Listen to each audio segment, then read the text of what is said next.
ನಮಸ್ಕಾರ ವೀಕ್ಷಕರೇ, ಆದರ್ಶ ಆಸ್ಪತ್ರೆ ಅರ್ಪಿಸುವ ವೈದ್ಯಲೋಕ ಕಾರ್ಯಕ್ರಮಕ್ಕೆ ಆತ್ಮೀಯವಾದಂತಹ ಸ್ವಾಗತ. ಇಂದು ನಮ್ಮೊಂದಿಗಿದ್ದಾರೆ ಆದರ್ಶ ಆಸ್ಪತ್ರೆಯ ಸರ್ಜಿಕಲ್ ಆಂಕಾಲಜಿಸ್ಟ್ ಆಗಿರುವಂತಹ doctor Anant S Mathad sir. ಕಾರ್ಯಕ್ರಮಕ್ಕೆ ಆತ್ಮೀಯವಾದಂತಹ ಸ್ವಾಗತ ನಿಮಗೆ. Thank you so much sir. ಈಗ ಮೊದಲಿಗೆ ಕೇಳೋದಾದ್ರೆ ಕ್ಯಾನ್ಸರ್ ಬಗ್ಗೆ ತಿಳಿಸ್ಬೋದಾ? ಕ್ಯಾನ್ಸರ್ ಕಾಯಿಲೆ ಈಗ ನಮ್ಮ ದೇಶದಲ್ಲಿ ಯಾವುದೇ ತರಹದ ಒಂದು ರೇರ್ ಡಿಸೀಸ್ ಇಲ್ಲ. ಸೊ ಈಗಿನ ದಿನಗಳಲ್ಲಿ ನಾವು ಯಥೇಚ್ಛವಾಗಿ ಕ್ಯಾನ್ಸರ್ನ ಕಾಣ್ತಾ ಇದ್ದೇವೆ. ಹಾಗೂ ಈ ಕ್ಯಾನ್ಸರ್ ಅಂಶ ಬರೋ ಕಾರಣ ಏನಂತ ನಾವು ನೋಡಿದ್ರೆ ಇಟ್ ಈಸ್ ಅ ಜೆನೆಟಿಕ್ ಲೆವೆಲಲ್ಲಿ ಆಗೋ ತೊಂದರೆಯಿಂದಾಗಿ. ಸೊ ಎನಿ ಸೆಲ್ ನಮ್ಮ ಬಾಡಿಯಲ್ಲಿ ಜೆನೆಟಿಕಲಿ ಕೋಆರ್ಡಿನೇಟೆಡ್ ಆದಾಗ ನಾರ್ಮಲ್ ಫಂಕ್ಷನ್ ಆಗುತ್ತೆ, ಸೆಲ್ ಡಿವೈಡ್ ಆಗುತ್ತೆ, ರಿಪೇರ್ ಆಗುತ್ತೆ, ಮತ್ತೆ ಫೈನಲಿ ಸೆಲ್ ಡೆತ್ ಆಗುತ್ತೆ. ಬಟ್ ಈ ಕ್ರಿಯೆಗಳೆಲ್ಲನೂ ಕೂಡ ಜೆನೆಟಿಕಲಿ ವೆಲ್ ರೆಗ್ಯುಲೇಟೆಡ್ ಇರುತ್ತೆ. ಬಟ್ ಕೆಲವೊಮ್ಮೆ ಜೆನೆಟಿಕ್ ಮ್ಯೂಟೇಷನ್ ಜೀನ್ ಲೆವೆಲಲ್ಲಿ ಏನಾದ್ರು ತೊಂದರೆ ಏರ್ಪೇರ್ ಆದಾಗ ಏನಾಗುತ್ತೆ ಅಂದರೆ ಈ ಡಿಸಿಪ್ಲಿನ್ಡ್ ಆಗಿರೋ ಕೆಲಸ ಅನ್ಡಿಸಿಪ್ಲಿನ್ ಆಗಿ ಸೆಲ್ ಗ್ರೋತ್ ಯಥೇಚ್ಛವಾಗಿ ಅನ್ಕಂಟ್ರೋಲಬಲ್ ಆಗುತ್ತೆ. ಇದರಿಂದ ಏನಾಗುತ್ತೆ ಅಂದರೆ ಒಂದು ಸೆಲ್ ಡಿವೈಡ್ ಆಗಿ ಮಲ್ಟಿಪಲ್ ಸೆಲ್ ಮಲ್ಟಿಪ್ಲಿಕೇಶನ್ ಆಗಿ ಕೊನೆಗೆ ಟ್ಯೂಮರ್ ಫಾರ್ಮೇಷನ್ ಆಗುತ್ತೆ. ಸೊ ಈ ಕ್ಯಾನ್ಸರ್ ಕಾಯಿಲೆ ಬೇರೆ ಕಾಯಿಲೆಗಿಂತ ಹೇಗೆ ಭಿನ್ನ ಅಂದರೆ ಇದು ಆಯಾ ಅಂಗಾಂಗ ಅಷ್ಟೇ ಮಲ್ಟಿಪ್ಲಿಕೇಶನ್ ಆಗಲ್ಲ, ಬೇರೆ ಕಡೆ ಹರಡುವ ಸಾಧ್ಯತೆಗಳು ಹೆಚ್ಚಾಗಿರುತ್ತೆ. ಸೊ ಅದಕ್ಕೋಸ್ಕರದ ಈ ಕ್ಯಾನ್ಸರ್ ಬಗ್ಗೆ, ಈ ಕಾಯಿಲೆ ಬಗ್ಗೆ ತಿಳ್ಕೊಳ್ಳೋದು ತುಂಬ ಅವಶ್ಯಕತೆವಾಗಿದೆ. ಸರ್, ಈಗ ಕ್ಯಾನ್ಸರ್ ಬರಲಿಕ್ಕೆ ಸಂಕ್ಷಿಪ್ತವಾಗಿ ಬೇರೆ ಕಾರಣಗಳನ್ನ ತಿಳಿಸ್ಬೋದಾ ಅಂತ? ಈಗ ಕ್ಯಾನ್ಸರ್ ಬರಲು ಕಾರಣ ಮೇನ್ಲಿ ಯಾವ್ಯಾವ ಅಂತಂದರೆ 3 ಅಂಶ ಆಗಿ ನಾವು ನೋಡ್ಬೋದು. ಒಂದು ಜೆನೆಟಿಕ್ಸ್ ಅಂದರೆ ಫ್ಯಾಮಿಲಿ ಹಿಸ್ಟ್ರಿ, ಇಲ್ಲ ವಂಶ ಪಾರಂಪರಿಕವಾಗಿ ಕೆಲವೊಮ್ಮೆ ಆ ಮ್ಯೂಟೇಟೆಡ್ ಜೀನ್ ಇಲ್ಲ ಜೀನ್ ತೊಂದರೆಗಳು ಅದು ಟ್ರಾನ್ಸ್ಫರ್ ಆಗೋದು, ಅದು ಜೆನೆಟಿಕ್ ಮ್ಯೂಟೇಷನ್ನಿಂದ ಆಗೋದು. ಅದು ನಿಯರ್ಲಿ 10 to 20% ಅಂತ ನಾವು ಹೇಳ್ಬೋದು. ನೆಕ್ಸ್ಟ್ ಇಂಪಾರ್ಟೆಂಟ್ ವರಿ ಅಥವಾ ನಾವು ನೋಡಬೇಕಾಗಿರೋದು ಅಂತಂದರೆ because of the life style risk factors. So nearly 30 to 50% of the cancer ಬರೋದೇ ಈ ಲೈಫ್ ಸ್ಟೈಲ್ ರಿಸ್ಕ್ ಫ್ಯಾಕ್ಟರ್ಸ್ ಇಂದ. ಸೊ ಕೆಲವೊಮ್ಮೆ ಏನೂ ಇಲ್ಲ ಅಂದಾಗ ನಾವು ಯಾವುದೇ ಕಾರಣ ಗೊತ್ತಿಲ್ಲದಾಗ ಇಡಿಯೋಪತಿಕ್ ಅಂತೀವಿ, it will account for around 5 to 10%. So ಈ 3 ಮೇನ್ಲಿ ಬೇಸಿಕ್ಲಿ ಈ ಕಾರಣದಿಂದನೇ ಕ್ಯಾನ್ಸರ್ ಒಬ್ಬ ವ್ಯಕ್ತಿಗೆ ಬರೋ ಸಾಧ್ಯತೆ ಹೆಚ್ಚಾಗಿದೆ. ಸರ್, ನೀವು ಹೇಳಿದ್ರಿ 30 to 50% ಜೀವನ ಶೈಲಿಯಿಂದ ಬರುತ್ತೆ ಅಂತ. ಸೊ ಉತ್ತಮ ಜೀವನ ಶೈಲಿ ಬಗ್ಗೆ ಅದಂದ್ರೆ ಏನು ಅಂತ ಹೇಳ್ಬೋದಾ? ಪರ್ಟೇನಿಂಗ್ ಟು ದ ಕ್ಯಾನ್ಸರ್, ಉತ್ತಮ ಜೀವನ ಶೈಲಿ ಅಂತಂದರೆ it is mainly adopting the healthier life style. So ಏನಂತಂದರೆ ಕೆಲವೊಮ್ಮೆ risk factors, life style risk factors ಅಂದರೆ ಟೊಬ್ಯಾಕೋ ಆಗಲಿ, ಆಲ್ಕೋಹಾಲ್ ಆಗಲಿ, ಡಯಟ್, ಇವೆಲ್ಲ one of the risk factors for the getting the cancer. So ಎಷ್ಟಾಗುತ್ತೋ ಅಷ್ಟು ಇದನ್ನು ಅವಾಯ್ಡ್, ದೂರ ಇದ್ದು. Secondly awareness on screening, getting screened at proper time, age, ಆ ಏಜಿಗೆ ಸಂಬಂಧಪಟ್ಟ ಸ್ಕ್ರೀನಿಂಗ್ ಮಾಡಿದಾಗ. ಹಾಗೂ ಕೆಲವೊಮ್ಮೆ ನಾವು ಪ್ರೀ ಕ್ಯಾನ್ಸರಸ್ ಲೀಜನಲ್ಲಿ ಕೂಡ ಸಮ್ ಪ್ರೊಟೆಕ್ಟಿವ್ ಏಜೆಂಟ್ಸ್ ಕೊಡ್ತೇವೆ. ಅದನ್ನೆಲ್ಲ ತಗೊಂಡಾಗ you can have a good healthy life to avoid the cancer. ಮುಂದೆ ಆಗೋ ಕ್ಯಾನ್ಸರ್ನ ನಾವು ತಡೆಗಟ್ಟಬಹುದು. ಹಾಗಾದ್ರೆ ಕ್ಯಾನ್ಸರ್ ಅದರಲ್ಲಿ ಉತ್ತಮ ಜೀವನ ಶೈಲಿಯ ಪ್ರಾಮುಖ್ಯತೆ ಏನು ಅಂತ? ಹಾಗೆ ಹೇಳ್ದಂಗೆ ಈ life style risk factors nearly 30-50% ನಮಗೆ ಕ್ಯಾನ್ಸರ್ ತೊಂದರೆ ಆಗೋ ಸಾಧ್ಯತೆ ಇರುತ್ತೆ. So one of the important thing is prevention by avoiding this risk factor. So ಈಗ ಒಂದು 100 ಅಂಶದಲ್ಲಿ ನೋಡಿದಾಗ ಅದರಲ್ಲಿ ಕೂಡ ಯಥೇಚ್ಛವಾಗಿ ನಾವು 30-50% mainly because of the tobacco ಇಂದ ಆಗೋ ಸಾಧ್ಯತೆ ಹೆಚ್ಚಿರುತ್ತೆ. ಸೊ ರೀಸೆಂಟ್ ಟೈಮಲ್ಲಿ ನಾವು ನೋಡ್ತಿರೋದು obesity. So after tobacco nearly 20 to 25% because of the obesity ಈ ಕಾರಣದಿಂದ ಆಗಿದೆ. ಅದಾದಮೇಲೆ diet, because of the diet 5 to 10% ಇರ್ಬೋದು. ಆಲ್ಕೋಹಾಲ್, ಕನ್ಸಂಪ್ಷನ್ ಆಫ್ ಆಲ್ಕೋಹಾಲ್ ಇಂದ 5 to 10%. ಫಿಸಿಕಲ್ ಇನ್ಆಕ್ಟಿವಿಟಿ, ಬಿಕಾಸ್ ಈಗಿನ ಇದರಲ್ಲಿ ಮೋಸ್ಟ್ ಆಫ್ ದೆಮ್ ಎಲ್ಲರೂ ಕೂಡ ಸೆಡೆಂಟ್ರಿ ಲೈಫ್ ಸ್ಟೈಲ್ ಇರುತ್ತೆ ಆ್ಯಂಡ್ ಸ್ಕ್ರೀನ್ ಬೇಸ್ಡ್ ಎಂಟರ್ಟೈನ್ಮೆಂಟ್ ಆಗಿರೋದ್ರಿಂದ most of them will be physical ಇನ್ಆಕ್ಟಿವಿಟಿಯಿಂದ ಕೂಡ ಆಗೋ ಸಾಧ್ಯತೆ. ಇದೆಲ್ಲ ಬಿಟ್ಟು ಒಂದು hardly 5 to 10% because of the UV exposure ಅಥವಾ ಔಟ್ಡೋರ್ ಇಂಡೋರ್ ಪೊಲ್ಯೂಷನ್, ಈ ಥರದಿಂದನೇ ಕ್ಯಾನ್ಸರ್ ಆಗೋ ಸಾಧ್ಯತೆ. ಸೊ ಓವರಾಲ್ ಈ ಕ್ಯಾನ್ಸರ್, ಈ ಲೈಫ್ ಸ್ಟೈಲ್ ರಿಸ್ಕ್ ಫ್ಯಾಕ್ಟರ್ಸ್ ಆಗಲಿ, ಈ risk factors can be easily avoided and by this ಇದರಿಂದ ಏನಾಗುತ್ತೆ ಅಂದರೆ ಕ್ಯಾನ್ಸರ್ನ ನಾವು ಪ್ರಿವೆಂಟ್ ಮಾಡ್ಬೋದು. ಸರಿ, ಇನ್ನೊಂದು ವರ್ಡ್ ಕೇಳೋದಂತ ಹೇಳಿದ್ರೆ ಕ್ಯಾನ್ಸರ್ ಇಂಟರ್ಸೆಪ್ಷನ್ ಅಂತ ಹೇಳ್ತೀವಿ, ಅದರ ಬಗ್ಗೆ ಸ್ವಲ್ಪ ಹೇಳ್ಬೋದಾ? ಸೊ ಈಗ ಹೇಳಿರೋ ಹಾಗೆ ಲೈಫ್ ಸ್ಟೈಲ್ ರಿಸ್ಕ್ ಫ್ಯಾಕ್ಟರ್ಸ್ ಅಂತ ಹೇಳಿದೆ. ಸೊ ಅವೆಲ್ಲನೂ ನಾವು ವಿಂಗಡಣೆ ಮಾಡೋದಿದ್ರೆ ದೇರ್ ಆಲ್ ದ ಕೆಮಿಕಲ್ಸ್, ಅಂದರೆ ಕಾರ್ಸಿನೋಜನ್ಸ್. ಅಂದರೆ ಎನಿ ಕೆಮಿಕಲ್ ಯಾವುದೇ ಕ್ಯಾನ್ಸರ್ ಆಗಿ ಕಾರಣ ಆಗುತ್ತೋ ಅವನ್ನೆಲ್ಲ ನಾವು ಕಾರ್ಸಿನೋಜನ್ಸ್ ಅಂತ ಹೇಳ್ತೇವೆ. ಸೊ ಈ ಕಾರ್ಸಿನೋಜನ್ಸ್ ಮತ್ತು ಕ್ಯಾನ್ಸರ್ ಆಗೋ ರೂಪ ಇದೆಯಲ್ಲ, it is A multi step process. So ಒಂದೇ ದಿವಸದಲ್ಲಿ ಓವರ್ನೈಟ್ ಅಥವಾ ಒಂದೇ ದಿವಸದಲ್ಲಿ ಆಗೋ ಕಾನ್ಸೆಪ್ಟ್ ಆಗಲಿ ಅಥವಾ ಈ ತೊಂದರೆ ಆಗೋದಿಲ್ಲ. It is a multi step process. Cancer ಆಗೋದು it's a multi step process. ಯಾವಾಗುತ್ತೆ ಅಂದರೆ ಈ ಕಾರ್ಸಿನೋಜನ್ ರಿಪೀಟೆಡ್ ಆಗಿ ನಾವು ಎಕ್ಸ್ಪೋಜರ್ ಆಗಿ, ಸೊ ರಿಪೀಟೆಡ್ ಆಗಿ ಜೀನ್ ಲೆವೆಲಲ್ಲಿ ತೊಂದರೆ ಆಗಿ ಅದೇನಾಗುತ್ತೆ over period of time over burden ಆಗುತ್ತೆ. ಸೊ ಆ ಟೈಮಲ್ಲಿ ಸೆಲ್ ರಿಪೇರ್ ಆಗಲ್ಲ. ಸೊ ಸೆಲ್ ರಿಪೇರ್ ಆಗಲಿಲ್ಲ ಅಂತಂದರೆ it leads to the multiplication of cell uncontrolled. So this leads to cancer. So ಈ ಇಂಟರ್ಸೆಪ್ಷನ್ ಏನಂತಂದ್ರೆ concept it is brought about by ಇದು ಹೇಗೆ ನಾವು ಮಾಡ್ಬೋದು ಅಂತಂದ್ರೆ one is mainly important strongest factor is avoidance. ಆ ರಿಸ್ಕ್ ಫ್ಯಾಕ್ಟರ್ಸ್ ನ avoid ಮಾಡಿದ್ರೆ so it will be safe for anybody to get cancer. But ಆದ್ರೆ second concept is chemo prevention or prevention. ಕೆಲವೊಮ್ಮೆ ಪ್ರೀ ಕ್ಯಾನ್ಸರಸ್ ಲೀಜನ್ಸ್ ಇರುತ್ತೆ, ಆ ಟೈಮಲ್ಲಿ ನಾವು ಕೆಲವೊಮ್ಮೆ ಸಪ್ಲಿಮೆಂಟ್ಸ್ ಆರ್ ಎಡಿಷನ್ ಆ ತರ ಮೆಡಿಸಿನ್ಸ್ ಕೊಟ್ಟಾಗ V can avoid the cancer ಬರೋ ಸಾಧ್ಯತೆ. ಸೊ ಕೆಲವೊಮ್ಮೆ ಇದೆಲ್ಲ ನಾನು ಎವರೇಜ್ ರಿಸ್ಕ್ ಫ್ಯಾಕ್ಟರ್ ಅಥವಾ ನಾರ್ಮಲ್ ಪಾಪ್ಯುಲೇಷನ್ ಹೇಳಿರೋದು. ಬಟ್ ಫ್ಯಾಮಿಲಿಯಲ್ಲಿ ಜೆನೆಟಿಕಲಿ ಬಂದಾಗ ಅದು ಬೇರೆ ತರ. ಸೊ ಫಾರ್ ಎಕ್ಸಾಂಪಲ್ ಇನ್ನ ಬ್ರೆಸ್ಟ್ ಕ್ಯಾನ್ಸರ್ ಅಲ್ಲಿ ಸೊ ಎನಿಬಡಿ ಹೇಗೆ ಅವ್ರ ರಿಸ್ಕ್ ಬರುತ್ತೆ ಅಂತಂದ್ರೆ we do a scoring system, risk scoring system ಅಂತ ಮಾಡಿ. So based on that risk factors ಅದ್ರಲ್ಲಿ ಏನಿರುತ್ತೆ ಅಂದ್ರೆ ಏಜ್ ಇರುತ್ತೆ, ಯಾವ ಏಜ್ ಅಲ್ಲಿ ಅವ್ರಿಗೆ ಮುಟ್ ಸ್ಟಾರ್ಟ್ ಆಗಿರುತ್ತೆ, ಹಾಗೂ ಫ್ಯಾಮಿಲಿ ಹಿಸ್ಟ್ರಿ ಏನಾದ್ರು ಇದೆಯಾ, ಇದನ್ನೆಲ್ಲ ಮಲ್ಟಿಪಲ್ ಫ್ಯಾಕ್ಟರ್ಸ್ ನಾವು ನೋಡ್ಬಿಟ್ಟು ಸ್ಕೋರಿಂಗ್ ಕೊಡ್ತೇವೆ. ವೆನ್ ಸ್ಕೋರ್ ಇಸ್ ಹೈ ಅವ್ರಿಗೆ ಒಂದು ಟ್ಯಾಬ್ಲೆಟ್ ಟೆಮೋಕ್ಸಿಫೆನ್ ಆ ತರ ಟ್ಯಾಬ್ಲೆಟ್ ಕೊಟ್ಟಾಗ V can avoid the further consequence of getting the cancer. Sir, ಈಗ ಹೇಳಿದ್ರಿ ನೀವು ಟೊಬ್ಯಾಕೊ ಕನ್ಸಂಪ್ಷನ್ ಅಥವಾ ಧೂಮಪಾನ ಮಾಡುವಂತದ್ದು ಅದು ಹೇಗೆ ಕ್ಯಾನ್ಸರ್ಗೆ ಲೀಡ್ ಆಗುತ್ತೆ ಅಂತ ಹೇಳ್ಬೋದಾ? ಈಗ ಲೈಫ್ ಸ್ಟೈಲ್ ರಿಸ್ಕ್ ಫ್ಯಾಕ್ಟರ್ಸ್ ಅಲ್ಲಿ ಪ್ರಿಡಾಮಿನೆಂಟ್ಲಿ ಮೇನ್ ರೋಲ್ ಇರೋದೇ ಟೊಬ್ಯಾಕೊ ಇಂದ. Tobacco in any form, smoke ಇಲ್ಲ ಸ್ಮೋಕ್ಲೆಸ್ ಫಾರ್ಮ್ ಅಲ್ಲಿ it will cause the cancer. So ಹೇಗೆ ಕ್ಯಾನ್ಸರ್ ಆಗುತ್ತೆ ಅಂತಂದ್ರೆ ಎನಿಬಡಿ ಎಟ್ ದರ್ ಟೀನೇಜ್ ಅಥವಾ ಯಂಗ್ ಏಜ್ ಅಲ್ಲಿ ಇಟ್ ವಿಲ್ ಸ್ಟಾರ್ಟ್ ಆಸ್ ಒಂದು ಕ್ಯೂರಿಯಾಸಿಟಿ ತರ ಆಗುತ್ತೆ. ದೆನ್ ಲೇಟರ್ ಆನ್ ಹೋಗ್ತಾ it become dependence only because of one chemical, ಅದು ನಿಕೋಟಿನ್. ಸೊ ನಿಕೋಟಿನ್ ಒಂದು ಸಬ್ಸ್ಟೆನ್ಸ್ ಇಂದ ಯಾವ್ದಾರ ಸ್ಮೋಕರ್ಸ್ಗೆ ಅಡಿಕ್ಷನ್ ಸ್ಟಾರ್ಟ್ ಆಗುತ್ತೆ. ಬಟ್ ಈ ಸ್ಮೋಕಿಂಗ್ ಅಥವಾ ಟೊಬ್ಯಾಕೋದಲ್ಲಿ ನಿಯರ್ಲಿ ಈಗ ಐಡೆಂಟಿಫೈ ಆಗಿರೋದು 192 ಕಾರ್ಸಿನೋಜನ್ಸ್. ಸೊ ಇನ್ನು ತುಂಬಾನೇ ಇದೆ. Mainly it is 192 carcinogens, mainly nitrosamines, poly PH ಅಂತ ಹೈಡ್ರೋಕಾರ್ಬನ್ಸ್ ಅಂತ ಹೇಳ್ತೇವೆ. ಇದರಿಂದ ಕಾರ್ಸಿನೋಜನ್ಸ್ ಏನಾಗುತ್ತೆ ಅಂದ್ರೆ it leads to the genetic mutation ಆಗಿ ಜೆನೆಟಿಕ್ ಪ್ರಾಬ್ಲಮ್ ಆಗಿ ಕ್ಯಾನ್ಸರ್ ತೊಂದರೆ ಆಗುತ್ತೆ. ಸೊ ಟೊಬ್ಯಾಕೋದಲ್ಲಿ it's the concept is there are 3 things. One is the active smoker ಅಥವಾ ಫಸ್ಟ್ ಹ್ಯಾಂಡ್ ಸ್ಮೋಕಿಂಗ್ ಅಂತ.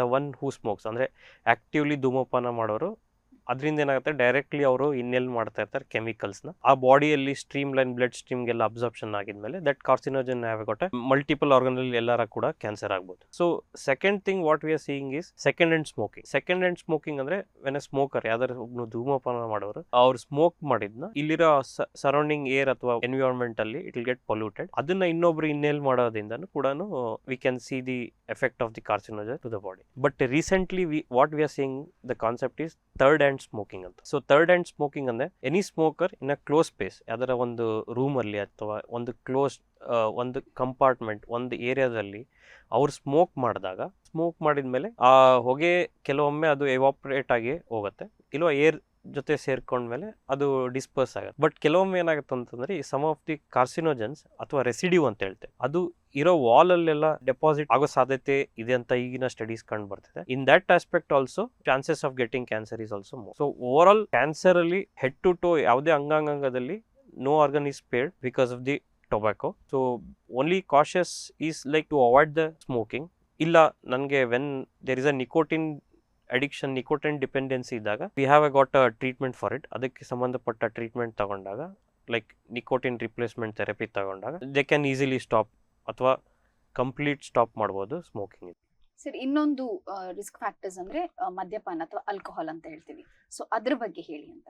ಈ ಮದ್ಯಪಾನ it is a recreational drug ಅಂತ ಹೇಳ್ತೇವೆ, ಹಾಗೂ it is a psycho active properties ಹೊಂದಿರುವಂತ ಒಂದು ಅಂಶ ಆಲ್ಕೋಹಾಲ್ ಅಲ್ಲಿ. ಸೊ ಇವೆರಡೂ ಇರೋದ್ರಿಂದ ಏನಾಗುತ್ತೆ ಅಂತಂದ್ರೆ ಮನುಷ್ಯನಿಗೆ ಬೇಗ ಅದ್ರ ಮೇಲೆ ಡಿಪೆಂಡೆನ್ಸಿ ಆಗೋ ಸಾಧ್ಯತೆ ಹೆಚ್ಚಿರುತ್ತೆ. ಸೊ ಆಲ್ಕೋಹಾಲ್ ಕೂಡ along with the tobacco it will add up the carcinogen activity. So ಹಾಗಾಗಿ ಕ್ಯಾನ್ಸರ್ ಬರೋ ಸಾಧ್ಯತೆ ಹೆಚ್ಚಾಗಿರುತ್ತೆ. ಸೊ ಮೇನ್ಲಿ ನಾವು ನೋಡೋದಿತ್ತು ಅಂದ್ರೆ ವಿತ್ ಟೊಬ್ಯಾಕೊ ಅಂಡ್ ಆಲ್ಕೋಹಾಲ್ ನೋಡೋದಂದ್ರೆ ಓರಲ್ ಕ್ಯಾವಿಟಿ ಕ್ಯಾನ್ಸರ್ ಆಗಲಿ, oropharynx, oesophagus, stomach, pancreas, kidney, bladder, ಇವೆಲ್ಲ ಕೂಡ ಮೋರ್ ಆಫ್ ವಿತ್ ಟೊಬ್ಯಾಕೊ ಇಂದ ಆಗುತ್ತೆ. ಅಲಾಂಗ್ ವಿತ್ ದಟ್ ಆಲ್ಕೋಹಾಲ್ ಆಗಿದಾಗ ಇದ್ರ ಸಿನರ್ಜೆಟಿಕ್ ಎಫೆಕ್ಟ್ ಇಲ್ವಾ ಎಡಿಷನ್ ಕಾಸಸ್ ಕೂಡ ಆಗಿ ಬೇಗ ಬರೋ ಸಾಧ್ಯತೆ ಹೆಚ್ಚಿರುತ್ತೆ. ಬಟ್ ಇದ್ರಲ್ಲಿ ಏನಂತಂದ್ರೆ ಕೆಲವೊಮ್ಮೆ ನಾವು ನೋಡಿರೋ ಪೇಷಂಟ್ ಕಡೆ ಆಗ್ಲಿ, ಯಾವುದೇ ಪೇಷಂಟ್ ಯಾರು ಸ್ಮೋಕಿಂಗ್ ಅಡಿಕ್ಷನ್ ಆಗಿರ್ತಾರೆ, ಕೆಲವೊಮ್ಮೆ ಕ್ಯಾನ್ಸರ್ ಬಂದ್ರು ಕೂಡ they want avoid the smoking. ಅಂದ್ರೆ they will continue to smoke ಮಾಡೋದಾಗ್ಲಿ ಅಥವಾ ತಂಬಾಕಿನ ಸೇವನೆ ಕಂಟಿನ್ಯೂಟಿ ಮಾಡ್ತಾರೆ. ಬಟ್ ಈ ಟ್ರೀಟ್ಮೆಂಟ್ ಜೊತೆಗೆ ನೀವು ಸ್ಮೋಕಿಂಗ್ ಅಥವಾ ಟೊಬ್ಯಾಕೊ ಸೇವನೆ ಕಂಟಿನ್ಯೂಟಿ ಇಟ್ಟಾಗ ಕಾಯಿಲೆ ಒಂದು ಮತ್ತೆ ಬರೋ ಸಾಧ್ಯತೆ ಹೆಚ್ಚಿರುತ್ತೆ, ಮತ್ತೆ ಎಫೆಕ್ಟ್ ಆಫ್ ದಿ ಟ್ರೀಟ್ಮೆಂಟ್ ಕೂಡ ಕಮ್ಮಿ ಇರುತ್ತೆ. ಓವರ್ ಆಲ್ ಏನಂತಂದ್ರೆ ಅವ್ರಿಗೆ near to death will be more ಅಂತ ಹೇಳ್ಬೋದು. So avoidance during the treatment or complete stop the tobacco or alcohol is very important. Sir, ಹಾಗೆ ಈಗ ಬೊಜ್ಜುತನ ಅನ್ನುವಂಥದ್ದು ಅಥವಾ ಒಬೆಸಿಟಿ ಅನ್ನುವಂಥದ್ದು ಅದು ಹೇಗೆ ಕ್ಯಾನ್ಸರಿಗೆ ದಾರಿ ಮಾಡಿಕೊಡ್ತದೆ ಅಂತ? ಐಡಿಯಲ್ ವೇಟ್ ಇರಲೇಬೇಕು ಎಲ್ಲರಿಗೆ. ಕೆಲವೊಮ್ಮೆ ಏನಾಗುತ್ತೆ ಅಂತಂದ್ರೆ based on our life style ಇಂದ ಒಬೆಸಿಟಿ ಇನ್ಕ್ರೀಸ್ ಆಗುತ್ತೆ. BMI ಮೋರ್ ದೆನ್ 30 ಅದಕ್ಕೆ ಅದೇ ಆದ ಡೆಫಿನಿಷನ್ಸ್ ಇರುತ್ತೆ. ಸೊ ನಮ್ಮ ಬಾಡಿಯಲ್ಲಿ ಏನೇ wherever the excess energy excess ಏನಾರ ಇತ್ತು ಅಂದ್ರೆ it will converted into fat. ಬಾಡಿಯಲ್ಲಿ ದೇರ್ ಆರ್ 2 ಪಾರ್ಟ್ಸ್ ಅಂದ್ರೆ where the fat gets deposit. Mainly ಒಂದು ಹೊಟ್ಟೆ ಭಾಗದಲ್ಲಿ, ಅದಕ್ಕೆ ಆಂಡ್ರಾಯ್ಡ್ ಅಂತ ಹೇಳ್ತೇವೆ. ಕೆಲವೊಮ್ಮೆ ಹಿಪ್ ಅಂಡ್ ವೇಸ್ಟ್ ಹತ್ರ ಹೇಳ್ತೇವೆ. That is called as gynoid type of obesity. So ಇದರಲ್ಲಿ ಇಂಪಾರ್ಟೆಂಟ್ ಆಸ್ಪೆಕ್ಟ್ ಏನಂತಂದ್ರೆ ಆಂಡ್ರಾಯ್ಡ್ ಅಥವಾ ಅಬ್ಡಾಮನ್ ಅಂದ್ರೆ ಹೊಟ್ಟೆ ಭಾಗದಲ್ಲಿ ಡೆಪಾಸಿಟ್ ಆಗೋ ಅಂಶ ವೆರಿ ಇಂಪಾರ್ಟೆಂಟ್. ಏನಕ್ಕೆ ಅಂತಂದ್ರೆ ಅದರಲ್ಲಿ ನಾವು ಅಗೇನ್ ವಿಂಗಡಣೆ ಮಾಡೋದಿದ್ರೆ ಸಬ್ಕ್ಯೂಟಿನಿಯಸ್ ಫ್ಯಾಟ್ ಅಥವಾ ವಿಸರಲ್ ಫ್ಯಾಟ್ ಅಂತ ಹೇಳಿ. ಈ ವಿಸರಲ್ ಡೆಪಾಸಿಟ್ ಆಗಿರುವಂಥ ಫ್ಯಾಟ್ ಅಂಶ it is a very dangerous. ಏನಕ್ಕೆ ಅಂತಂದ್ರೆ one, it is systemic inflammation ನ ಕ್ರಿಯೇಟ್ ಮಾಡುತ್ತೆ, ಹಾಗೆ ಇನ್ಸುಲಿನ್ ರೆಸಿಸ್ಟೆನ್ಸ್ ಆಗುತ್ತೆ. ಈ ತರ ಮಲ್ಟಿಪಲ್ ಪ್ಯಾಥೋಜೆನೆಸಿಸ್ ಆಗೋದ್ರಿಂದ ಸೊ ಒಬೆಸಿಟಿಯಲ್ಲಿ ಇರೋರಿಗೆ ಕ್ಯಾನ್ಸರ್ ಅಂಶ ಆಗೋದು ಜಾಸ್ತಿ. ಮೇನ್ಲಿ ಫೀಮೇಲ್ಸ್ ಅಲ್ಲಿ ಇಟ್ಸ್ ಬೀನ್ ಪ್ರೂವನ್, ಅಂದ್ರೆ ಎವಿಡೆನ್ಸ್ ಪ್ರಕಾರ ಯಾರಿಗೆ ಒಬೆಸಿಟಿ ಇರುತ್ತೋ mainly they will have the one breast cancer, uterus cancer ಮತ್ತೆ colorectal cancer. So avoiding this all obesity ಬರ್ಲಿಲ್ಲ ನೋಡ್ಕೊಳೋದೆ it is one of the good thing avoidance. ಈಗ ಅದೇ ಹೇಳಿದಾಗ ಈಗ ಒಬೆಸಿಟಿ ಬರ್ಲಿಕ್ಕೆ ಇನ್ನೊಂದು ಕಾರಣ ಅಂದ್ರೆ physical inactivity. So physical inactivity ಮತ್ತು ಕ್ಯಾನ್ಸರಿಗೆ physical inactivity because of the sedentary life style. ಅಂದರೆ sedentary it is a recent sedentary ಅಂದರೆ sitting around the clock sitting ಅಂದರೆ continuous sedentary life style adopt ಮಾಡ್ಕೊಳೋದು. Recently we are seen screen based entertainment. So ಅದನ್ನ ಇದರಿಂದ ಯಥೇಚ್ಛವಾಗಿ ನಾವು ಕಾಣೋದ್ರಿಂದ ಏನಾಗುತ್ತೆ ಅಂದರೆ physical inactivity. So directly one or the other way it leads to obesity. So rest of the things is like again the continuity and chain goes on. ಇನ್ನೊಂದು ಆಹಾರ ಕ್ರಮ, ಆಹಾರ ಪಥ್ಯ ಅಥವಾ ಡಯಟ್ ಅಂತ ಏನ್ ಹೇಳ್ತೀವಿ, ಅದರಲ್ಲಿ ಏನಾದರೂ ಚೇಂಜಸ್ ಇಂದ ಕ್ಯಾನ್ಸರ್ ಬರುವಂತ ಸಂಭವ ಇದೆಯಾ ಅಂತ? ಆಸ್ ಪರ್ ದಿ ಗೈಡ್ಲೈನ್ಸ್ ಪ್ರಕಾರ ಎವ್ರಿವನ್ ಮಸ್ಟ್, ಎಲ್ಲರೂ ಕೂಡ ಒಂದು 6th healthy food diet everyone has to follow. That is one is ಅಂದ್ರೆ ಫ್ರೂಟ್ಸ್, ನಟ್ಸ್, ವೆಜಿಟೇಬಲ್ಸ್ ಮತ್ತೆ ಫಿಶ್. ಸೊ ಅವಾಯ್ಡಿಂಗ್ ಅಥವಾ limited to the red meat ಆಗಲಿ ಈ ಥರದ್ದು, and complete avoidance of the processed meat ಮತ್ತೆ sugary beverages, deep fried potatoes ಅಥವಾ preserve food. ಈ ತರ ಹೆಲ್ತಿ ಲೈಫ್ ಸ್ಟೈಲ್ ಮಾಡಿದಾಗ we can avoid the diet. Mainly I want to stress in the diet ಏನಂತಂದ್ರೆ so avoiding the red meat ಅಥವಾ ಇದು it is a good thing.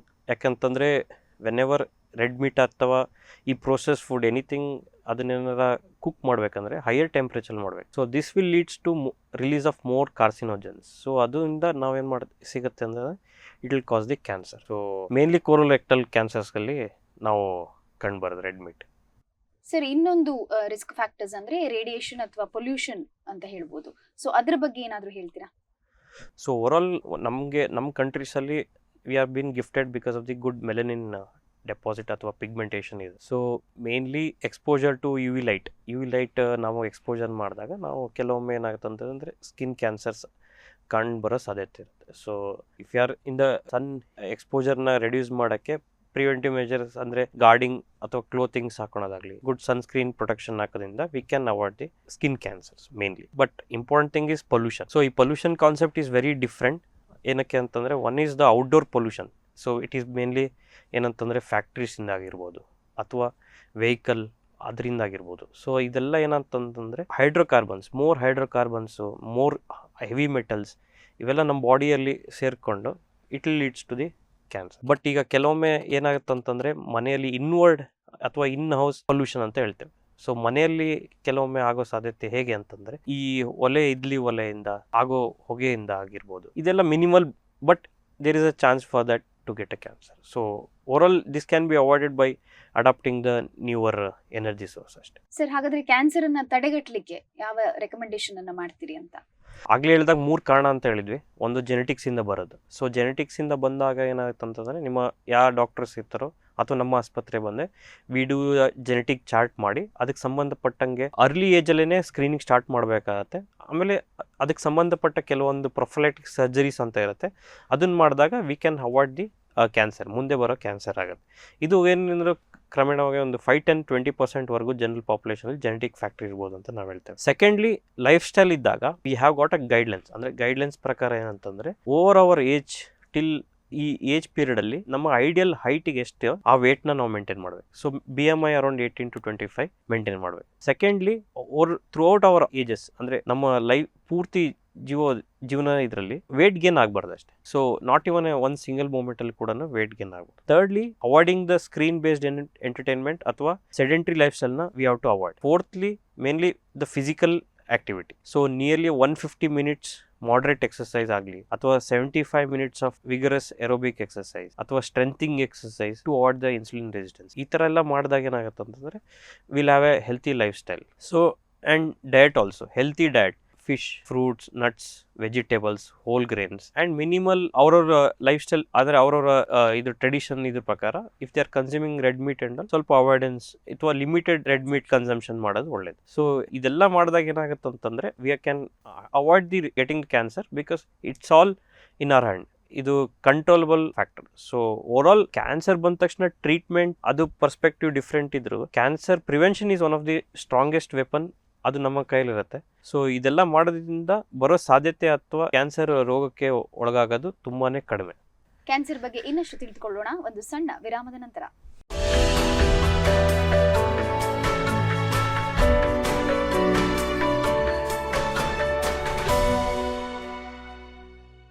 ಆರೋಗ್ಯ ಕ್ಷೇತ್ರದಲ್ಲಿ ಅತ್ಯುತ್ತಮ ಗುಣಮಟ್ಟದ ಸೇವೆ ಒದಗಿಸುತ್ತಿರುವ ಎನ್ಎಬಿಎಚ್ ಮತ್ತು ಐಎಸ್ಒ ಪ್ರಮಾಣೀಕೃತ ಉಡುಪಿಯ ಸೂಪರ್ ಸ್ಪೆಷಾಲಿಟಿ ಆದರ್ಶ ಆಸ್ಪತ್ರೆಯಲ್ಲಿ ನುರಿತ ವೈದ್ಯರ ತಂಡ, 200 ಹಾಸಿಗೆಗಳ ಸೌಲಭ್ಯ, ಅತ್ಯಾಧುನಿಕ critical care unit, dialysis support, city ಮತ್ತು ಎಂಆರ್ಐ ಸ್ಕ್ಯಾನ್ ಒಳಗೊಂಡ ಸುಸಜ್ಜಿತ ಪ್ರಯೋಗಾಲಯ, ಔಷಧಾಲಯ, ದಿನದ 24 ಗಂಟೆ ತುರ್ತು ಸೇವೆ, ವಿವಿಧ ವಿಮಾ ಯೋಜನೆಗಳ ಸೌಲಭ್ಯ.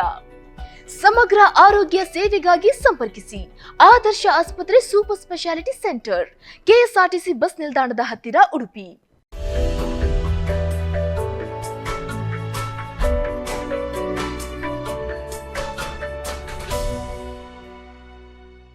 ವಿರಾಮದ ನಂತರ ಮತ್ತೊಮ್ಮೆ ಕಾರ್ಯಕ್ರಮಕ್ಕೆ ಸ್ವಾಗತ. ಮೇ 8 ವಿಶ್ವ ಓವರಿಯನ್ ಕ್ಯಾನ್ಸರ್ ಅಂದ್ರೆ ವಿಶ್ವ ಅಂಡಾಶಯ ಕ್ಯಾನ್ಸರ್ನ ದಿನ. ಆ ದಿನದ ಬಗ್ಗೆ, ಆ ದಿನದ ಜಾಗೃತಿಯ ಮಾಹಿತಿಯನ್ನ ನೀಡಲಿಕ್ಕಿದ್ದಾರೆ. ಸರ್, ಮೊದಲಿಗೆ ನಾನು ಕೇಳೋದಂದ್ರೆ ಜನರಿಗೆ ಅಂಡಾಶಯ ಅಥವಾ ಓವರಿ ಅಂದ್ರೆ ಏನು? ಈ ಅಂಡಾಶಯ ಆರ್ಗನ್ ಅಥವಾ ಅಂಗಾಂಗ ಏನಂತೀವಿ, it is a part of the female reproductive organ. So females ಎಲ್ಲರಿಗೂ ಕೂಡ ಓವರಿ ಇರುತ್ತೆ, ಬಲಗಡೆ ಮಗಿತ್ತು ಎಡಗಡೆ. So main function of ovary ಅಂಡಾಶಯ ಹೇಳ್ಬೇಕಾಯ್ತು by birth certain number of eggs ಅಥವಾ ಎಗ್ಸ್ ಅದು ಓವರಿಲಿ ಇರುತ್ತೆ. ಪ್ರತಿ ತಿಂಗಳು ಮೆನ್ಸ್ಟ್ರಲ್ ಟೈಮ್ ಅಲ್ಲಿ ಕೂಡ ಅದು ಇಟ್ ವಿಲ್ ಓವ್ಯುಲೇಷನ್ ಅಂತ ಪ್ರೊಸೆಸ್ ಹೇಳ್ತೇವೆ, ಎಲ್ಲಿ ಆ ಎಗ್ ರಿಲೀಸ್ ಆಗುತ್ತೆ ಓವರಿಯಿಂದ. ಲೇಟರ್ ಆನ್ ಫರ್ಟಿಲಿಟಿ ಆಯಿತು ಅಂತಂದ್ರೆ then it leads to embryo, ಅದೆಲ್ಲ different. Second important factor is hormonal factor. So ಓವರಿಯಿಂದ ಈಸ್ಟ್ರೋಜನ್ ಮತ್ತೆ ಪ್ರೊಜೆಸ್ಟನ್ ಅಂತ ಹಾರ್ಮೋನ್ ರಿಲೀಸ್ ಆಗುತ್ತೆ. ಸೊ ಈ ಹಾರ್ಮೋನ್ ಮೇನ್ಲಿ ಇಂಪಾರ್ಟೆಂಟ್ ಏನಕ್ಕೆ ಅಂತಂದ್ರೆ it will helps in the regulation ಅಥವಾ ನಾರ್ಮಲ್ ಮೆನ್ಸ್ಟ್ರಲ್ ಸೈಕಲ್ ಮೇಂಟೈನ್ ಮಾಡ್ಲಿಕ್ಕೆ. Secondly pregnancy, during the pregnancy. So fertility important and general bone ಹೆಲ್ತ್ಗೆ, the overall women like ಫೀಮೇಲ್ಗೆ ಹೆಲ್ತ್ಗೆ it is hormone factors release ಮಾಡಿದಾಗ so they can functionally normal with well coordinated. Sir, ಈಗ ನಮ್ಮ ದೇಶದಲ್ಲಿ ovarian ಕ್ಯಾನ್ಸರ್ನ ಬಗ್ಗೆ ತಿಳುವಳಿಕೆ ಯಾಕೆ ಮುಖ್ಯ ಅಂತ? ಸೊ ಮೇನ್ಲಿ ಈ ಅಂಡಾಶಯ ಕ್ಯಾನ್ಸರ್ ನಾವು ಯಥೇಚ್ಛವಾಗಿ ಮುಂಚೆ ವೆಸ್ಟರ್ನ್ ಅಷ್ಟೇ ಅಂತ ಹೇಳ್ತಿದ್ವಿ, ಬಟ್ ಇವಾಗ ಇಂಡಿಯನ್ ನಮ್ಮ ಸ್ಟ್ಯಾಟಿಸ್ಟಿಕ್ಸ್ ನೋಡೋ ಪ್ರಕಾರ ಸೊ 1 in 70 ವಿಮೆನ್ ಈ ಕ್ಯಾನ್ಸರ್ ಇಂದ ಬಳಲೋ ಸಾಧ್ಯತೆ ಹೆಚ್ಚಾಗಿದೆ. ಸೊ ರೀಸೆಂಟ್ 2020 ಡೇಟಾ ಪ್ರಕಾರ ನೋಡಿದ್ರೆ ಇಯರ್ಲಿ ಒಂದು 50,000 ಮೇಲೆ ಪಟ್ಟ ಜನಕ್ಕೆ ಓವರಿಯನ್ ಕ್ಯಾನ್ಸರ್ ಬರುತ್ತೆ. ಬಟ್ ಅದರಲ್ಲಿ ಇನ್ನು ಈ ಒಂದು ವರ್ಷದಲ್ಲಿ ಮಿನಿಮಮ್ ಒಂದು 30,000 ಜನ ಆ ಕ್ಯಾನ್ಸರ್ ಇಂದ ಸಾವನ್ನಪ್ಪುತ್ತಾರೆ. ಸೊ ಈ ರೇಷಿಯೋನ ನೋಡಿದಾಗ ಸೊ ಇನ್ಸಿಡೆನ್ಸ್ ಹೇಗಿದೆ, ಅದು ಅರ್ಧಕ್ಕಿಂತ ಮೇಲಷ್ಟು ಭಾಗ ಕೂಡ ಈ ಕಾಯಿಲೆಯಿಂದ ಸಾವನ್ನ ಪಡ್ತಿದ್ದಾರೆ. ಸೊ ನಮ್ಮ ಇಂಡಿಯನ್ ಸಿನಾರಿಯೋದಲ್ಲಿ ವೈಟ್ ಈಸ್ ಇಂಪಾರ್ಟೆಂಟ್ ಅಂತಂದರೆ nearly 60 to 70% of the cancer ಅಥವಾ ಗುಣಲಕ್ಷಣಗಳು ಈ ಗುಣಲಕ್ಷಣಗಳು ಸೊ 60 to 70% ಇನ್ನು ಸ್ಟೇಜ್ 3 ಬರುತ್ತೆ. ಸೊ ವೆರಿ ಅಡ್ವಾನ್ಸ್ ಸ್ಟೇಜಲ್ಲಿ ಬರುತ್ತೆ. ಸೊ ಹಾಗೆ ಬಂದಾಗ ಏನಾಗುತ್ತೆ ಅಂತಂದರೆ ಈ ಅಂಡಾಶಯದ ಕ್ಯಾನ್ಸರ್ ಬರೀ ಅಂಡಾಶಯದ ಭಾಗದಲ್ಲಿ ಅಷ್ಟೇ ಇದ್ದರೆ ನಾವು ಅದನ್ನು ಕನ್ಸಿಡರ್ ಮಾಡ್ತೇವೆ 1 and 2 ಸ್ಟೇಜ್ ಅಂತ. ಸೊ ಮೇನ್ಲಿ ಅಂಡಾಶಯ organ it is a pelvic organ. ಕೆಲವೊಮ್ಮೆ ಇದು ಇನ್ಕ್ರೀಸ್ ಇನ್ ದ ಗ್ರೋತ್ ಅಥವಾ ಬೇರೆ ಹೊಟ್ಟೆ ಭಾಗದಲ್ಲಿ ಬೇರೆ ಕಡೆ ಹರಡೋ ಸಾಧ್ಯತೆ ಹೆಚ್ಚಾಗಿರುತ್ತೆ. ಆ ಥರ ಬಂದಾಗ ಸ್ಟೇಜ್ 3 ಆಗುತ್ತೆ. ಆ ಅಡ್ವಾನ್ಸ್ ಸ್ಟೇಜಲ್ಲಿ ಪ್ರೆಸೆಂಟೇಷನ್ ಆದಾಗ ಸ್ವಲ್ಪ ಟ್ರೀಟ್ಮೆಂಟ್ ಆಸ್ಪೆಕ್ಟ್ ಆಗಲಿ ಸ್ವಲ್ಪ ಅಗ್ರೆಸಿವ್ ಆಗಿರುತ್ತೆ. ಅದ್ರ ಜೊತೆ ಕಾಯಿಲೆಯಿಂದ ಸ್ವಲ್ಪ ಅವರಿಗೆ ತೊಂದರೆ ಆಗೋದು ಕೂಡ ಹೆಚ್ಚಿರುತ್ತೆ. ಸೊ ಇದ್ರ ಬಗ್ಗೆ ಸ್ವಲ್ಪ ಜಾಗೃತಿ ಅಥವಾ ಅವೇರ್ನೆಸ್ ತಿಳ್ಕೊಂಡಾಗ ಸೊ ಈ ಕ್ಯಾನ್ಸರ್ ನಾವು ಅವಾಯ್ಡ್ ಮಾಡ್ಬೋದು. ಸರ್, ಈಗ ಅಪಾಯಕಾರಿ ಅಂಶ ಅಥವಾ ರಿಸ್ಕ್ ಫ್ಯಾಕ್ಟರ್ಸ್ ಓವರಿಯನ್ ಕ್ಯಾನ್ಸರ್ ಇದು ಯಾವುದೆಲ್ಲ ಅಂತ ಹೇಳ್ಬೋದಾ? ಮೇನ್ಲಿ ಇಟ್ ಈಸ್ ನಾವು ವಿಂಗಡಣೆ ಮಾಡೋದಂದ್ರೆ modifiable risk factor and non modifiable risk factor. Non modifiable ಅಂತಂದರೆ ಒಂದು ಏಜ್, ಇನ್ಕ್ರೀಸಿಂಗ್ ದ ಏಜ್ ಅಂದರೆ more than 50 years of age. ಅಂಥದ್ರಲ್ಲಿ ಏನಾಗುತ್ತೆ ಅಂತಂದರೆ ಅಕ್ಯುಮುಲೇಷನ್ ಆಫ್ ಜೆನೆಟಿಕ್ ಮ್ಯೂಟೇಷನ್ ಅಥವಾ ಜೆನೆಟಿಕ್ ತೊಂದರೆ ಅದು ಹಂಗೆ ಓವರ್ ದ ಏಜ್ ಇನ್ಕ್ರೀಸ್ ಆಗ್ತಾ ಇರುತ್ತೆ. ಮತ್ತು ಓವರ್ ದ ಏಜ್ 50 years ಆದಮೇಲೆ ಕೂಡ ಒನ್ಸ್ ಏಜಿಂಗ್ ಪ್ರೋಸೆಸ್ ಸ್ಟಾರ್ಟ್ ಆದಾಗ ಸೆಲ್ ರಿಪೇರ್ ಕೂಡ ಕಮ್ಮಿ. ಸೊ ಅಕ್ಯುಮುಲೇಷನ್ ಆಫ್ ಎಲ್ಲ ಇದು ಪ್ರಾಬ್ಲಮ್ ಆದಾಗ ಏನಂತಂದರೆ ಕ್ಯಾನ್ಸರ್ ಆಗೋ ಸಾಧ್ಯತೆ ಹೆಚ್ಚಿರುತ್ತೆ. ಸೆಕೆಂಡ್ಲಿ ಫ್ಯಾಮಿಲಿ ಅಥವಾ ಜೆನೆಟಿಕ್ ಫ್ಯಾಕ್ಟರ್ಸ್ ಅಂತ ಹೇಳ್ತೇವೆ. ಮೇನ್ಲಿ 5 to 10% ಎಲ್ಲಿ ಬ್ರಾಕಾ ಮ್ಯೂಟೇಷನ್ ಅಥವಾ ಲಿನ್ ಸಿಂಡ್ರೋಮ್ ಈ ಥರ ಕಾಯಿಲೆ ಇದ್ದಾಗ ವಂಶ ಪಾರಂಪರಿಕವಾಗಿ ಯು ಕ್ಯಾನ್ ಇನ್ಹೆರಿಟ್, ಅದರಿಂದ ಕೂಡ ಓರಿಯನ್ ಕ್ಯಾನ್ಸರ್ ಆಗೋ ಸಾಧ್ಯತೆ ಇರುತ್ತೆ. ನೆಕ್ಸ್ಟ್ ಇಂಪಾರ್ಟೆಂಟ್ ಫ್ಯಾಕ್ಟರ್ ಇಸ್ ಒಬ್ಬರ ಫೀಮೇಲಲ್ಲಿ ವೆನ್ ವಿ ಕನ್ಸಿಡರ್ ಅಥವಾ ನಾವು ರೀಪ್ರೊಡಕ್ಟಿವ್ ಫ್ಯಾಕ್ಟರ್ ಅಂತ ಕನ್ಸಿಡರ್ ಮಾಡಿದಾಗ ಯಾವ ಮ್ಯಾರಿಡ್ ಫೀಮೇಲ್ ಯಾರಿಗೆ ಮಕ್ಕಳಾಗಿರೋದಿಲ್ಲ ಅದಕ್ಕೆ ನಲ್ಲಿ ಪ್ಯಾರಿಟಿ ಅಂತ ಹೇಳ್ತೀವಿ. ಇನ್ಫರ್ಟಿಲಿಟಿ ಪ್ರಾಬ್ಲಮ್, ಅರ್ಲಿ ಮೆನಾರ್ಕೆ ಅಂದರೆ ಅರ್ಲಿ ಏಜಲ್ಲಿ 10 to 12 years ಅಲ್ಲಿ ಅವ್ರಿಗೆ ಅರ್ಲಿ ಮೆನಿಸ್ಟ್ರಲ್ ಸೈಕಲ್ ಸ್ಟಾರ್ಟ್ ಆಗಿ ಲೇಟ್ ಮೆನೋಪೋಸಲ್ ಅಂದರೆ ತುಂಬ ವರ್ಷಗಳ ಆದಮೇಲೆ ಮುಟ್ಟು ನಿಂತಿರೋದಾಗ ಮೋರ್ ದೆನ್ 50 years. ಈ ಥರದಲ್ಲಿ ಏನಾಗುತ್ತೆ ಅಂತಂದರೆ ಅನ್ಬ್ಯಾಲೆನ್ಸ್ಡ್ ಅಂತ multiple ovulation process, hormone things ಇವೆಲ್ಲ ಆದಾಗ ಏನಾಗುತ್ತೆ ಅಂದರೆ ಅವ್ರಿಗೆ ಕ್ಯಾನ್ಸರ್ ಬರೋ ಸಾಧ್ಯತೆ ಹೆಚ್ಚಿರುತ್ತೆ. ಸೊ ಆಗಲೇ ಹೇಳ್ದಂಗೆ ಲೈಫ್ ಸ್ಟೈಲ್ ಮತ್ತು ಎನ್ವಿರಾನ್ಮೆಂಟಲ್ ಫ್ಯಾಕ್ಟರ್ಸ್. ಲೈಫ್ ಸ್ಟೈಲ್ ಹೇಗೆ ಅಂತಂದರೆ ಒಬೆಸಿಟಿ ಅಥವಾ ಸ್ಮೋಕಿಂಗ್, ಅನ್ಕಂಟ್ರೋಲ್ ಡಯಾಬಿಟೀಸ್ ಈ ಥರದೆಲ್ಲ ಲೈಫ್ ಸ್ಟೈಲ್ ರಿಲೇಟೆಡ್ ಡಿಸೀಸ್ ಇದ್ದಾಗ ಕೂಡ ಓರಿಯನ್ ಕ್ಯಾನ್ಸರ್ ಆಗೋ ಸಾಧ್ಯತೆ ಇರುತ್ತೆ. ಸರ್, ಈಗ ಮಹಿಳೆಯರಲ್ಲಿ ಯಾವ ಅಂಶದಿಂದ ಓವರಿಯನ್ ಕ್ಯಾನ್ಸರ್ ಬರ್ದಾಗೆ ಅಂದರೆ ಪ್ರೊಟೆಕ್ಟಿವ್ ಫ್ಯಾಕ್ಟರ್ಸ್ ಏನು ಅಂತ ಹೇಳ್ಬೋದಾ? ಫೀಮೇಲ್ ಅಲ್ಲಿ ಕೆಲವೊಂದು ಪ್ರೊಟೆಕ್ಟಿವ್ ಫ್ಯಾಕ್ಟರ್ಸ್ ಯಾವುದು ಅಂತಂದರೆ ಒಂದು ಬ್ರೆಸ್ಟ್ ಫೀಡಿಂಗ್, ಬ್ರೆಸ್ಟ್ ಫೀಡ್ ಅವ್ರ ಮಕ್ಕಳಿಗೆ ಮಾಡಿದಾಗ ಫಾರ್ ಲಾಂಗರ್ ಟೈಮ್ ಇದ್ದಾಗ ಅದೊಂದು one of the factors, protective factors. Secondly multiparity ಅಂದರೆ ಭಾಳ ಜನ ಮಕ್ಕಳು ಆ ಥರ ಇದ್ದಾಗ. ಮೂರನೇದು when normal menstrual cycle for short duration ಆ ಥರ ಇದ್ದಾಗ ಒಂದು. ದೆನ್ ಟ್ಯೂಬಲ್ ಲೈಗೇಷನ್ ಅಂತ ಹೇಳ್ತೇವೆ.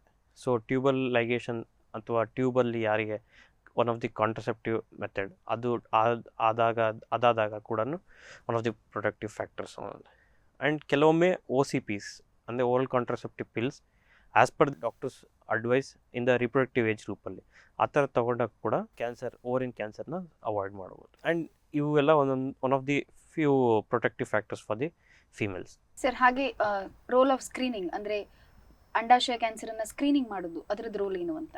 ಬೇರೆ ಅಂಗಾಂಗ ಥರ ನಿರ್ದಿಷ್ಟವಾದ ಗುಣಲಕ್ಷಣಗಳು ಅಂಡಾಶಯ ಕ್ಯಾನ್ಸರಲ್ಲಿ ಇರೋದಿಲ್ಲ. ಸೊ ಹೋಲ್ ಜನರಲ್ ಪಾಪ್ಯುಲೇಷನಲ್ಲಿ ವಿಮೆನಲ್ಲಿ ನಾವು ಇದನ್ನು ಅರ್ಲಿ ಸ್ಟೇಜಲ್ಲಿ ಕಂಡುಹಿಡಿಯೋದು ತುಂಬಾ ಕಷ್ಟ.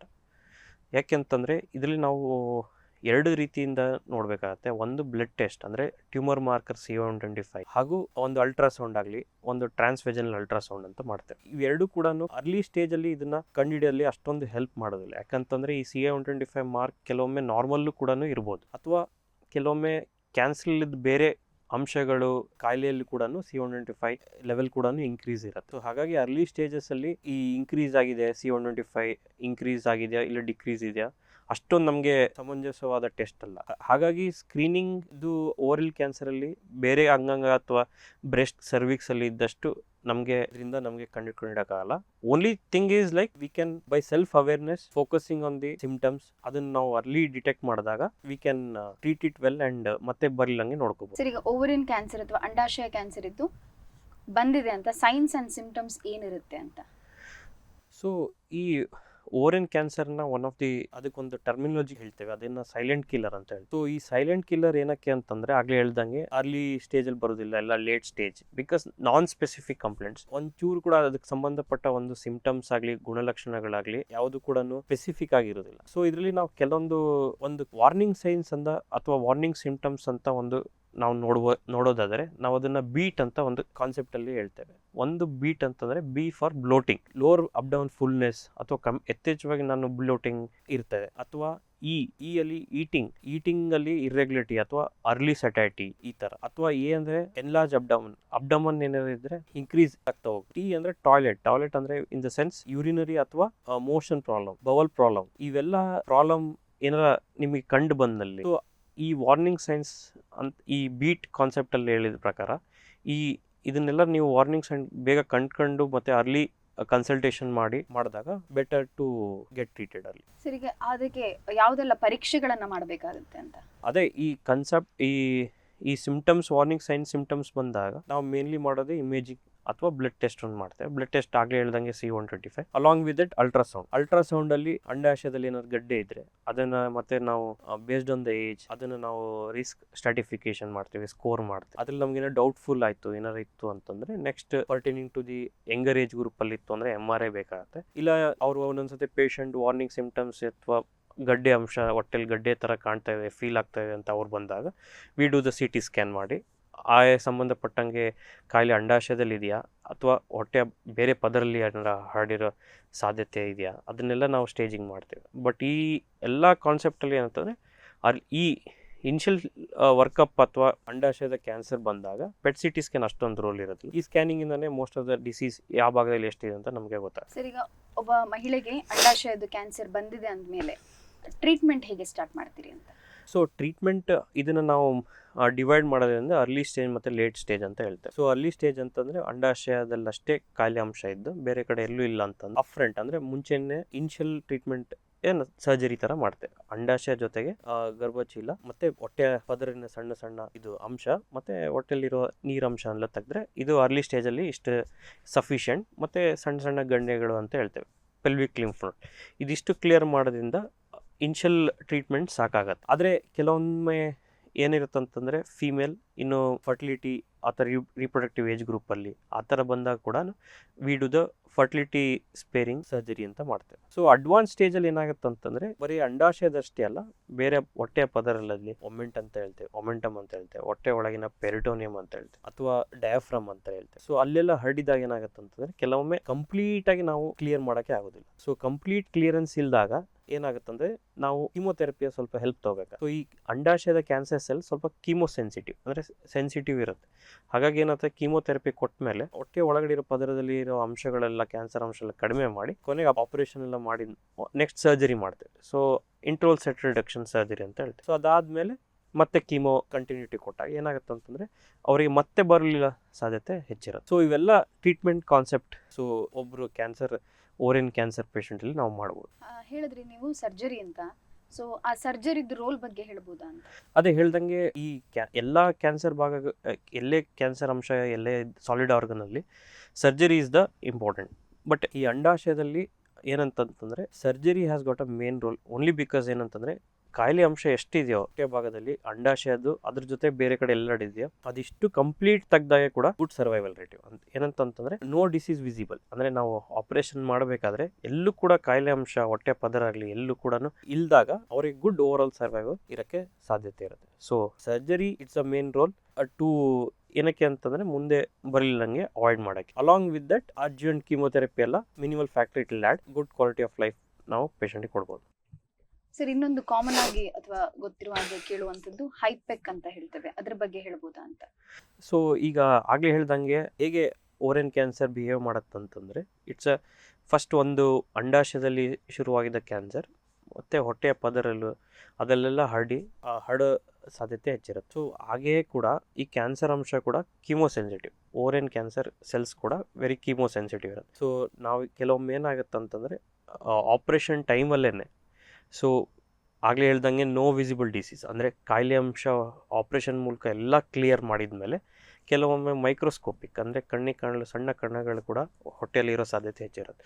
ಸೊ ಅದನ್ನು ಕಂಟ್ರೋಲ್ ಮಾಡೋಕ್ಕೋಸ್ಕರ ನಾವು ಹೈಪೆಕ್ ಅಂತ ಮಾಡ್ತೀವಿ, ಹೈಪರ್ಥೆರ್ಮಿಕ್ ಇಂಟ್ರಾಪೆರಿಟೋನಿಯಲ್ ಕೀಮೋಥೆರಪಿ. ಇದು ಆಪರೇಷನ್ನಿನ ಮಧ್ಯದಲ್ಲೇ ನಾವು ಏನು ಮಾಡ್ತೇವೆ, ಕೀಮೋಥೆರಪಿನ ಹೀಟ್ ಮಾಡಿಬಿಟ್ಟು ಅರೌಂಡ್ ಅದ್ರ ಜೊತೆ ಒಂದು ಫ್ಲೂಯಿಡ್ ಅಡಿಷನ್ ಮಾಡಿ ನಾವು ಸರ್ಕ್ಯುಲೇಟ್ ಮಾಡ್ತೇವೆ. ನಿಯರ್ಲಿ 60 to 90 ಮಿನಿಟ್ಸ್ವರೆಗೂ ಇದು ಪ್ರೋಸೆಸ್ ಇರುತ್ತೆ.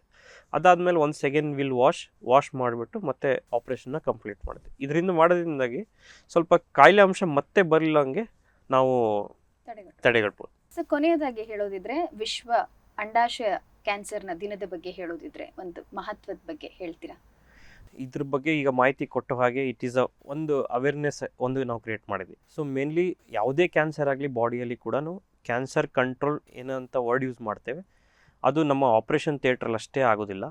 ಇಟ್ ಶುಡ್ ಕಮ್ ಫ್ರಮ್ ಒಬ್ಬ ವ್ಯಕ್ತಿಯ ಸೆಲ್ಫ್ ಅವೇರ್ನೆಸ್ ಅಬೌಟ್ ವಾಟ್ ಅಂದರೆ ಕ್ಯಾನ್ಸರ್ ಬಗ್ಗೆ ಸೆಲ್ಫ್ ಅವೇರ್ನೆಸ್ ಆಗಿ, ಆಮೇಲೆ choosing the healthy life style. ಹಾಗೆ ಆ ಏಜಿಗೆ ಸಂಬಂಧಪಟ್ಟಂಗೆ ಬ್ರೆಸ್ಟ್, ಸರ್ವೈಕಲ್, ಲಂಗ್, ಕೋಲೋರೆಕ್ಟಲ್ಗೆ ಆಯಾ ಟೈಮ್ಲಿ ಒಂದೊಂದು ಏಜಿಗೆ ಸಂಬಂಧಪಟ್ಟ ಸ್ಕ್ರೀನಿಂಗ್ನ ಅಡಾಪ್ಟ್ ಮಾಡ್ಕೊಳೋದಾಗಲಿ, ಅಥವಾ ಯಾವುದೇ ಗುಣಲಕ್ಷಣಗಳು ಆಗಲಿ ಓರಲ್ ಕ್ಯಾನ್ಸರಲ್ಲಿ ಹೇಳ್ದಂಗೆ ಒಂದು ಬೀಟ್ ಕಾನ್ಸೆಪ್ಟ್, ಅಂದರೆ ಬ್ಲೋಟಿಂಗ್ ಇರ್ಬೋದು, ಈಟಿಂಗಲ್ಲಿ ಏನಾರ ಅಥವಾ ಅಪೆಟೈಟಲ್ಲಿ ಅರ್ಲಿ ಅಪೆಟೈಟ್ ಇದ್ದು, ಅಥವಾ ಹೊಟ್ಟೆಯ ಸುತ್ತು ಅಥವಾ ಅಪ್ಡೌನ್ ಮೆಜರ್ಮೆಂಟ್ ಜಾಸ್ತಿ ಆಗಿದೆ, ಸೈಜ್ ಜಾಸ್ತಿ ಆದಾಗ, ಟಾಯ್ಲೆಟ್ ಅಂದರೆ ಯೂರಿನರಿ ಅಥವಾ ಬೌಲ್ ಹ್ಯಾಬಿಟ್ಸ್ ಚೇಂಜ್ ಆದಾಗ, ಇವನ್ನೆಲ್ಲ ಸಿಮ್ಟಮ್ಸ್ ನೀವಿದ್ದಾಗ ಅರ್ಲಿ ಕನ್ಸಲ್ಟೇಷನ್ ಮಾಡಿ ಅದಕ್ಕೆ ಸಂಬಂಧಪಟ್ಟ ಟೈಮ್ಲಿ ಆ್ಯಕ್ಷನ್ ಮಾಡಿದಾಗ ಏನಾಗುತ್ತೆ ಅಂತ we can definitely control any cancer and ಎನ್ಫೋರ್ತ್ ಕ್ಯಾನ್ಸರ್ನ ನಾವು ಕ್ಯೂರೇಟಿವ್ ಇಂಟೆಂಟಲ್ಲಿ ನಾವು ಟ್ರೀಟ್ಮೆಂಟ್ ಕೊಡ್ಬೋದು.